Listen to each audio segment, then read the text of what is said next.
लोकप्रिय समता पार्टी का आज 1 साल पूरा हो गया है। हमारे साथ उनके राष्ट्रीय अध्यक्ष जो हैं वसीम नैयर अंसारी साहब है। आज से नहीं, काफ़ी लंबा समय से जो बैकवर्ड मुसलमान हैं उनके लिए लगातार काम कर रहे थे। पिछले साल इन्होंने पार्टी बनाई, आज उसका 1 साल पूरा हो गया। 1 साल का एक लंबा समय हो गया। आपने क्या पाया और क्या खोया, और क्या आपको लग रहा है कि आगे पा लीजिएगा? हम लोग पिछले 5-6 सालों से संघर्ष कर रहे हैं। जो पिछड़ा वंचित समाज है, शोषित समाज है, खासकर अंसारी पसमानदा समाज के लोग, जिनको आज तक राजनीतिक रूप से हाशिए पर रखा गया है। पहला 5 साल तो हम लोगों ने जागरूक करने का काम किया। पूरे बिहार में घूमे, जागरूक किया कि भाई आपको अधिकार मिलना चाहिए, आबादी के हिसाब से राजनीतिक हिस्सेदारी मिलनी चाहिए, जो अभी तक मिला हुआ नहीं है। तो लोग उसी बात पे पूरे बिहार के जुड़े और पूरे बिहार के लोगों ने मिलकर एक पार्टी का गठन किया, जिसका नाम लोकप्रिय समता पार्टी है। ठीक है। पिछले साल गठन करने के बाद हम लोग पूरे बिहार का दौरा किए। मगध में खास करके, मगध के क्षेत्र से पहले दौरा शुरू हुआ तो मगध में 5 दिवसीय यात्रा भी हम लोगों ने किया। उसमें भी पूरे मगध के लोगों का काफ़ी प्यार सम्मान हमको मिला, काफ़ी संख्या में लोग जुड़े। उसी बीच में लोकसभा का चुनाव आ गया। हाँ। तो लोकसभा के चुनाव में भी हम लोग जिनके साथ रहें उसमें भी कामयाबी मिला। एनडीए के हम लोगों ने समर्थन दिया था।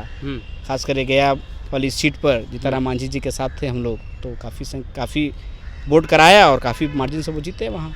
लेकिन अभी राजनीति बहुत महंगी भी हो गई है, और जब आप कह रहे हैं कि हम एनडीए का समर्थन कर रहे हैं तो मुसलमान तो सीधा आप पे सवाल उठा देगा कि भैया विचारधारा कहाँ गया आपका, आप राजनीति किसके लिए कर रहे हैं? अंसारी साहब विधायक बने इसके लिए कर रहे हैं, अपने समाज को विधायक बनाए इसके लिए कर रहे हैं, या जो आए दिन जो भाजपा के कई बड़े नेता हैं जो लगातार मुसलमानों को ललकारते रहते हैं। कल भी एक नेता ने कहा कि मस्जिद में घुस करके मारेंगे अगर कोई हमारे गुरु पर हाथ उठाएगा। किसकी राजनीति कर रहे हैं आप? खुद विधायक बनना चाहते हैं, समाज को बनाना चाहते हैं, क्या करना चाहते हैं? या हम लोग का एक ही डिमांड है, उचित भागीदारी। कोई भी पॉलिटिकल पार्टी हो, चाहे एनडीए हो चाहे यूपी हो, जो इस समाज को, दबे कुचले समाज को राजनीतिक भागीदारी देगा, हम लोग उसके साथ जाएंगे। तो उचित भागीदारी का अर्थ क्या है? मान लीजिए कि आप में टिकट में मान सम्मान। आपने आरोप लगाया कि आरजेडी तो साथ रखता है लेकिन मिल करके जो है हम लोग को उतना नहीं देता है। देता तो कौन उतना नहीं देता, तो कौन भागीदारी देगा? भाजपा देगी? अभी शुरुआत हुआ है।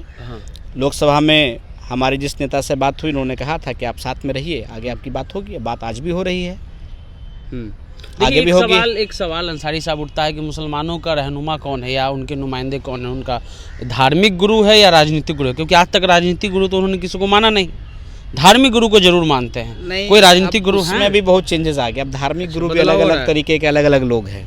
मुसलमानों को कई पार्ट में तोड़ दिया गया है।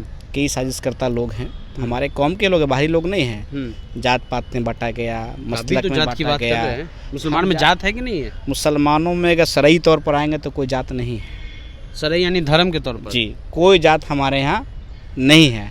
लेकिन मुसलमानों के जो बड़े बड़े स्कॉलरों ने जाति व्यवस्था बना दिया, और जाति व्यवस्था बनाने के बाद जो कमज़ोर समाज को इस्तेमाल करते आए, आज तक इस्तेमाल हो रहा है। बड़े बड़े लोग मजा खा रहे हैं, मलाई खा रहे हैं। लेकिन आपको ये महसूस तो होना पड़ेगा ना कि हाँ हमारे में जाति है, तभी तो आपको हक मिलेगा। नहीं, अब तो भाई संविधान के हिसाब से तो जाति व्यवस्था है ना जी। हम लोग संविधान ने 4 वर्ग में बांटा है।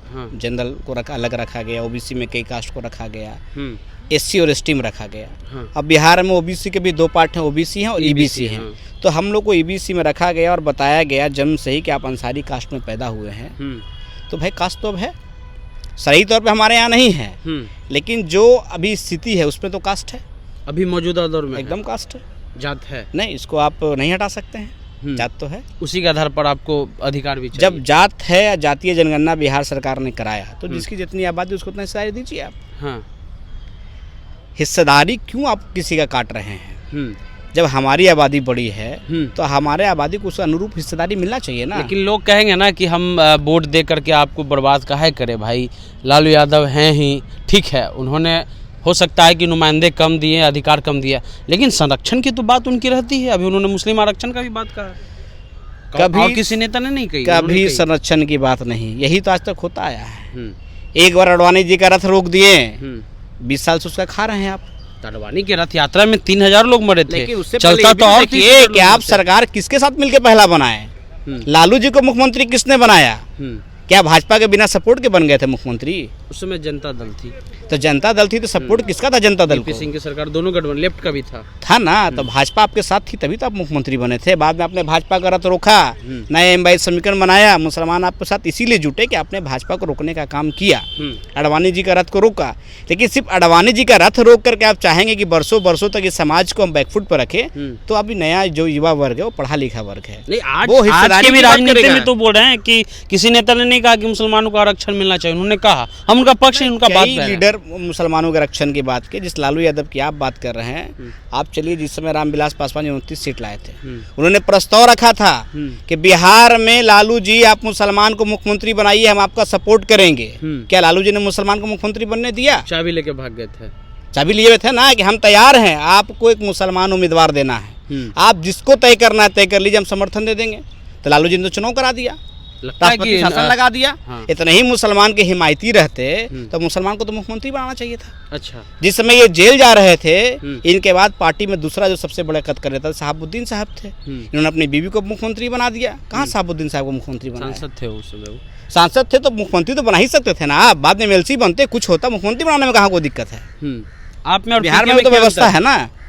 देखिए, हम लोग जो हैं, हम लोग सीमित संसाधन में राजनीति करने वाले लोग हैं। हमारे जो लोग हैं वो गरीब हैं, दबे कुचले लोग हैं। हम लोग दबे कुचले को एक साथ जुड़ने का प्रयास कर रहे हैं। उनके पास अच्छा पैसा है। कौन पैसा दे रहा है उनको? पैसा कौन दे रहा है मैं इसकी बात नहीं करूँगा, कौन दे रहा है नहीं दे रहा इसकी मुझे कोई जानकारी नहीं। था पैसा तो है, हजारों हजार कार्यकर्ता इनके अलग हैं, पेड वर्कर इनके हैं जो कार्यकर्ताओं को जोड़ते हैं इनकी पार्टी से। हमारे पास तो वो संसाधन नहीं है, लेकिन हमारे साथ लोग हैं, संख्या है, पैसा नहीं है। पैसा नहीं है। अब पैसा भी आ जाए, अब संख्या है तो पैसा नहीं, कितना समय लगेगा? किससे गठबंधन कीजिएगा? हम लोग को जो उचित भागीदारी देगा, हम लोग तैयार हैं, ओपन हैं किसी के साथ भी जाने के लिए। हमारी लड़ाई है कि दबे कुचले समाज को उचित भागीदारी मिलना चाहिए। किसी के साथ जा सकते, किसी के साथ भी। आरजेडी, भाजपा भी तैयार, जेडीयू भी तैयार, पीके भी तैयार है। चलिए, तो अंसारी साहब थे, इन्होंने साहब कहा कि हमारा बस इतना मांग है कि हमारे यहाँ जो शोषित समाज है, जिसके नाम पे राजनीति हुई लेकिन उनको मट्ठा भी नहीं मिला, मलाई कोई और खा गए, उनको मलाई दिलाने की लड़ाई है। जो हमको मलाई देगा, यानी कि जो हमको उचित भागीदारी देगा, हम उनके साथ रहेंगे। किसी पार्टी से परहेज नहीं है। आप द इंटरव्यू इंडिया देख रहे थे।